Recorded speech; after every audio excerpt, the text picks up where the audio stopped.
Right. When was that first assignment at DM? That was it was 2001 because I was in A-10 training when 9/11 happened. What an unbelievable scenario for you. Yeah. For you to have this road from, I think I want to do this thing, to trying to struggle to get into the academy, to getting everything that it is that you had laid out. And there had to be some part of your brain that was like, I've done all this work and I'm here to answer the call, but I sort of wish there was something going on. What was that 9/11 experience like for you at the fighter squadron? I mean, unreal. I think like for everybody, it was just this moment of one shock, but also it was like a reality check. It was, we're at war. Mm-hmm. I think we completely knew that, I mean, we were under attack. It was very apparent the way that the base responded. And I think at that point I knew that like my life as an A-10 pilot, as an Air Force officer was about to change pretty dramatically.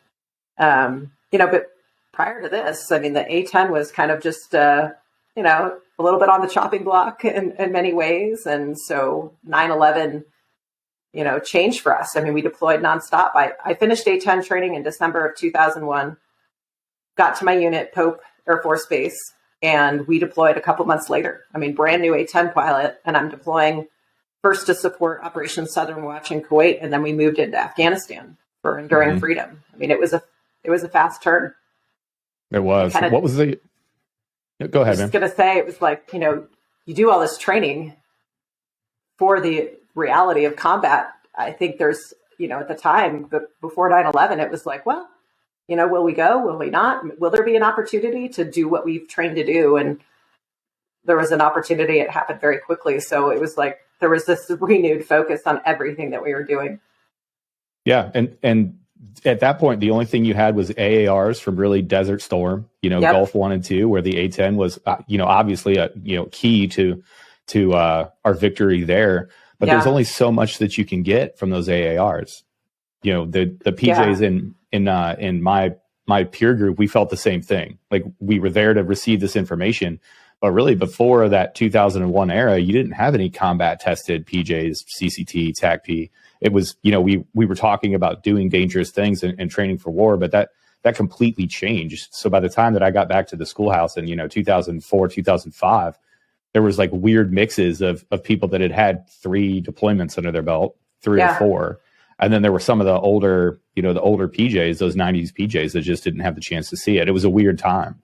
Yeah, it was, I look back and thankfully we did have some of the experience from the Desert Storm pilots, because I remember specifically one night on a Friday night in the bar, because that's where we learned a lot of our things. Amen. We were at the bar, and one an A-10 pilot who had flown Desert Storm, Rob Sweet, he was shot down on prisoner of war during Desert Storm. And he came in to just talk to us and share his experience. And, it was a reality check for us as well.